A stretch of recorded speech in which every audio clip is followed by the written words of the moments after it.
Hello, everyone.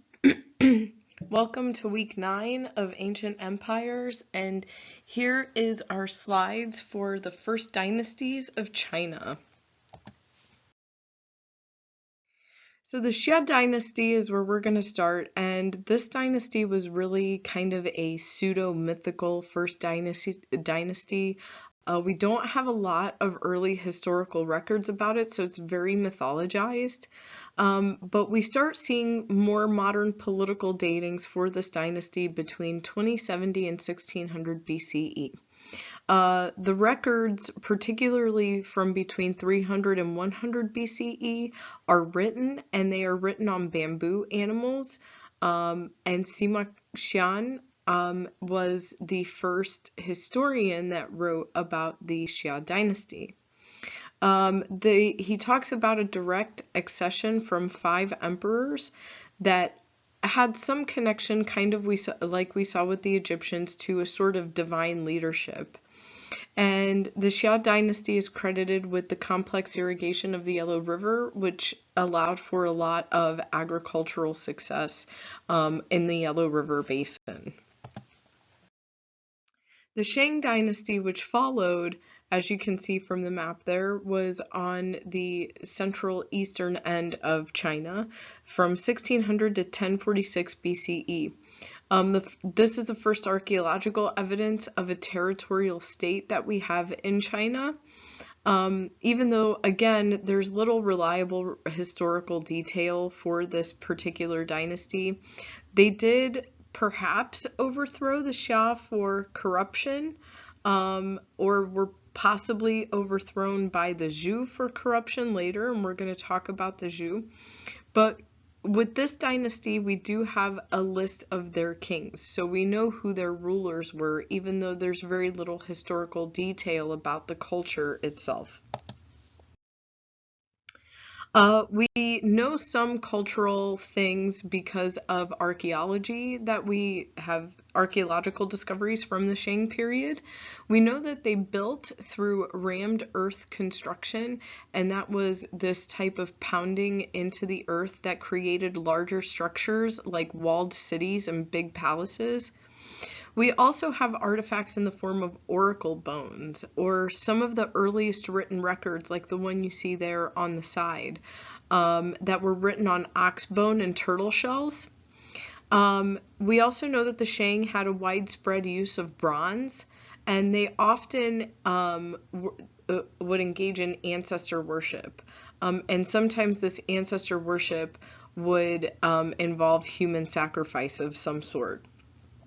They did have a lot of conflicts with nomadic horsemen, particularly nomadic groups from outside the area of the Shang dynasty. So there was constant outward threat of possible inward conflict.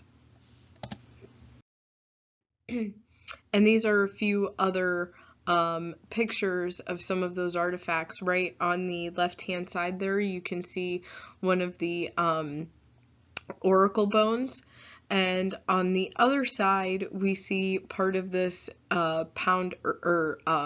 rammed earth construction style of building.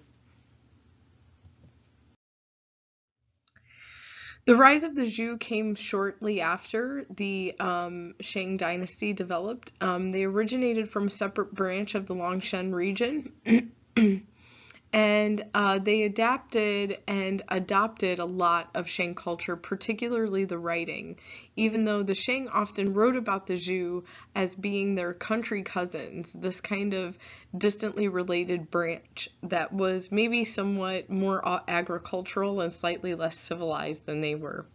King Wen, the first Zhou king, was born in 1156 and died in 1056 BCE, struck up an alliance with regional leaders threatening the Shang, and King Wu at the Battle of Muyi actually was able to defeat the Shang, even though there were only 50,000 Zhou versus 700,000 Shang in the armies. The mandate of heaven was a divine source of authority that is the kings and emperors of the Zhou believed that they were directly descended from heaven in order to be the rulers of the Zhou people. There was a moral obligation to rule in order for the good of their people as part of the mandate of heaven. A failure would result in absolute disaster, like an overthrow, for example. Origins in Zhou religious ideas also came from this mandate of heaven, where the ruler was the son of heaven. So again, emphasizing the point that the ruler of the Zhou people would be directly descended from a divine line. This is similar to what we saw the Egyptians, whose family lines would often lead to the gods. King Wu versus King Chu, who was a Shang, who you see right there on the side. They often would clash, and King Chu eventually became the leader of the Zhou, even though he was of the Shang line.